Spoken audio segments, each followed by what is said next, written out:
मैं एक विधवा हूँ। मेरे शरीर की बेचैनी दिन प्रतिदिन बढ़ती जा रही थी। एक बार मेरी ननद का पति किसी काम से मेरे घर आया। हेलो दोस्तों, मेरा नाम रीमा है। मैं 43 साल की हूँ। मुंबई के रहने वाली हूँ। यहाँ मैं अकेली रहती हूँ। मेरे 2 बच्चे हैं और दोनों बस्ती में पढ़ते हैं और वहाँ हॉस्टल में रहते हैं। मेरे पति की मौत को 7 साल बीत चुके हैं। मेरे पति का एक बिजनेस था जिसे अब मेरा भाई देखता है। पति के जानने के बाद मैं बिल्कुल अकेली हो गई थी, पर वक्त के साथ मैंने जीना सीख लिया। लेकिन मेरे शरीर की बेचैनी दिन बदन बढ़ती जा रही थी। पहले काम बच्चों की देखभाल में इतना व्यस्त हो गई थी कि कभी अपने अकेलेपन पर ध्यान नहीं दिया। इस वजह से पति के मरने के 7 साल बाद तक मैंने कभी प्यार ही नहीं किया। फिर वह दिन आया जब मुझे प्यार मिला, और ऐसा मिला जो शायद जिंदगी में कभी ना मिला। बात सर्दियों की है। मेरी नंद, जो आजमगढ़ में रहती है, उसका मेरे पास कॉल आया।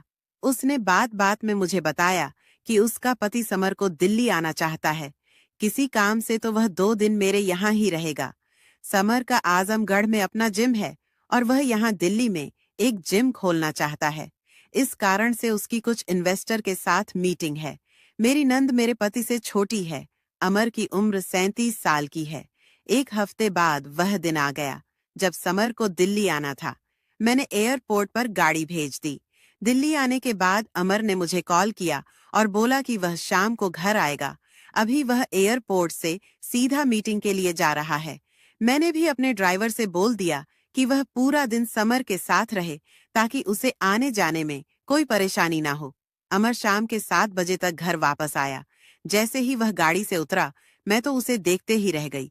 देखा तो मैंने समर को बहुत वीर था, पर शायद इस बार मेरी नजर ही दूसरी ही थी।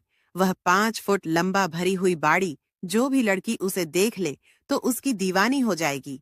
मेरा भी हाल कुछ वैसा ही हो गया था, लेकिन मैंने अपने ऊपर कंट्रोल किया।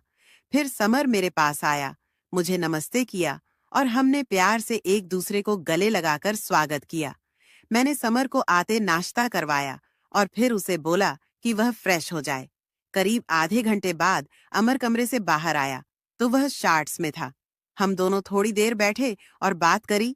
एक दूसरे से उसने बताया कैसे उसकी मीटिंग सफल रही और कल भी उसे जाना है। वहां मैं भी अपनी नंद जानवी की खबर ली।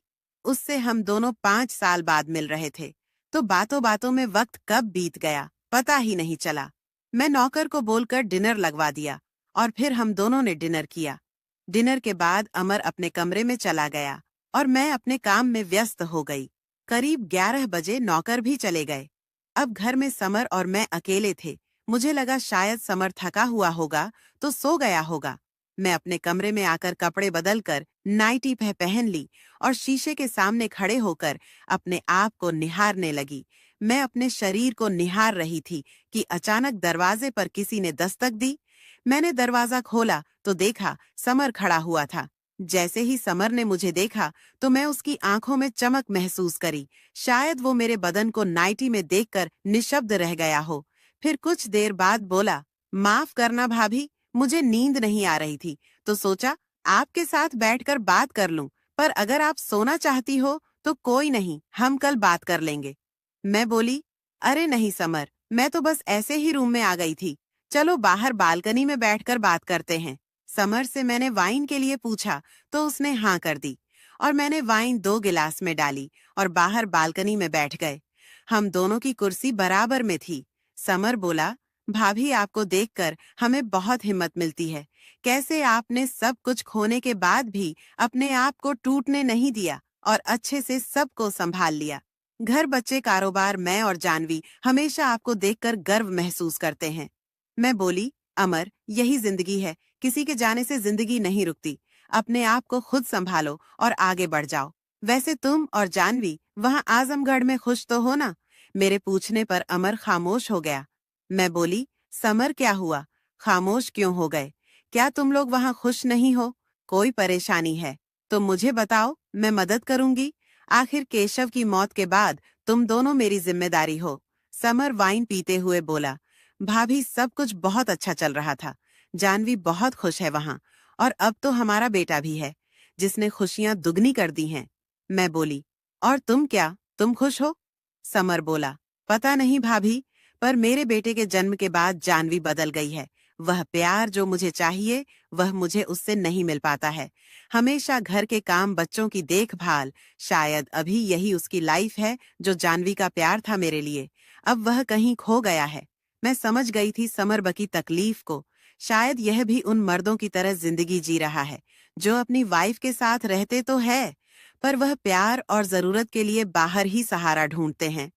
मैं बोली, समर, मैं समझ सकती हूँ कि प्यार के बिना जिंदगी कैसे अधूरी हो जाती है।